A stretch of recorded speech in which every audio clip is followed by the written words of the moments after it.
গাঁওখনত কমেও 40-45 ঘৰ মানুহ আছে আৰু ধৰি লওক গোটেই মানুহৰ ৰাস্তা মানুহৰ ঘৰে বা ক'ৰবালৈ যাওঁতে গোটেই ৰাস্তা সৰু গাঁওখনতো ৰাস্তা পদূলি ভাল কিন্তু আমাৰ গাঁওখনৰ প্ৰতি কিয় তাৰমানে বিধায়কে গুৰুত্ব লয় সেইটো আমাৰ মানে লাগে তাৰমানে আপোনাৰ ৰাস্তাটো মানে লাগে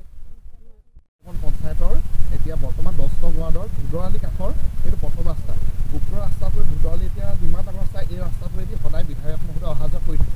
এইটো ৰাস্তাই তেওঁ স্কুললৈ যায় ঘৰলৈ আহে তেওঁ ঘৰ সৰুডোখৰত কিন্তু আমাৰ এই ৰাস্তাটো আজিলৈকে তেওঁ চকু পৰা নাই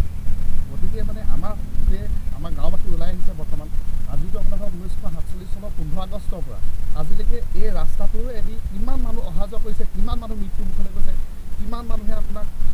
কিমান মানে চৰকাৰী দলীয় পাৰ্টি আহি কৈ গৈছে যে আপোনালোকৰ ৰাস্তা দিম আপোনালোকক পেভাৰ ব্লক দিম আপোনালোকক শিলগুটি দিম আপোনালোকক আমুক দিম তামুক দিম কিন্তু আজিলৈকে তেওঁলোকে এবাৰহে কয়হি আৰু পাছত যেতিয়া জিকি যায় কোনো মানুহ ইয়ালৈ অহা নাই আজিলৈকে যাতে তেওঁলোকৰ কিয় এনেকুৱা পৰিস্থিতি হৈছে আজি আমাৰ গাঁৱৰ ৰাইজ ইয়ালৈ কেলৈ ওলাই আহিবলগীয়া হৈছে ওলাই আহিবলগীয়া মেইন কাৰণটোৱে হৈছে যে গাঁওবাসীয়ে বাৰিষা হ'লে এয়াটো বোকাত এইটো ৰাস্তাই অহা যোৱা কৰিব লাগে তেতিয়া কাইলৈ পৰহিলে যদি আপোনাৰ বৰষুণ দিয়া মাত্ৰক এই গাঁতবিলাকত পানী হয় তাত ইমান পানী হয় যে মানুহে কেতিয়াবা বাইক চাইক লৈ আহিলে সেই পানীত মানে চকা গাঁতত সোমাই মানুহ পৰি যায় এনেকুৱা পৰিস্থিতিৰ সন্মুখীন হৈছে গতিকে সেইটো কাৰণে যে বিধায়ক মহোদয়ে আজিলৈকে গা লোৱা নাই তেওঁ যাতে ভৱিষ্যতে কি এনেধৰণে থাকিব নে আমাক সহায় কৰিব নহ'লে আমি এনেকুৱা এটা পৰিস্থিতিলৈ যাম যে আমি অহা পঞ্চায়ত ইলেকশ্যনৰ সময়ত আমি ভোট বৰ্জন কৰিম আমি ইয়াত লিখা থাকিব যে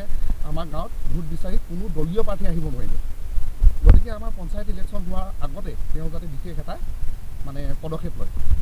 মহিলা হওক পুৰুষ হওক তেওঁলোকে আহি আপোনাৰ প্ৰতি বছৰে শ্ৰমদান কৰে এই বছৰ নহয় এই বছৰটো আপোনাৰ এতিয়া বৰ্তমান মানে বাৰিষা হোৱাৰ আগত সকলো ৰাইজে আহি কোৰ কটাৰী লৈ ইয়াত আপোনাৰ কাম কৰিছে আলি তুলিবোৰ মাতিছে সকলোৱে দেখিছে ৰাইজে দেখিছে কিন্তু মানে কথাটো কি হ'ল মানে এনেদৰে প্ৰতি বছৰে শ্ৰমদান কৰি থাকিব লাগিব নে আকৌ অনাগত দিনত আমাৰ ৰাস্তাটো অকণমান কিবা উন্নতি হ'ব সেই বিষয়ে বিধায়ক মহোদয়ে আমাক উত্তৰ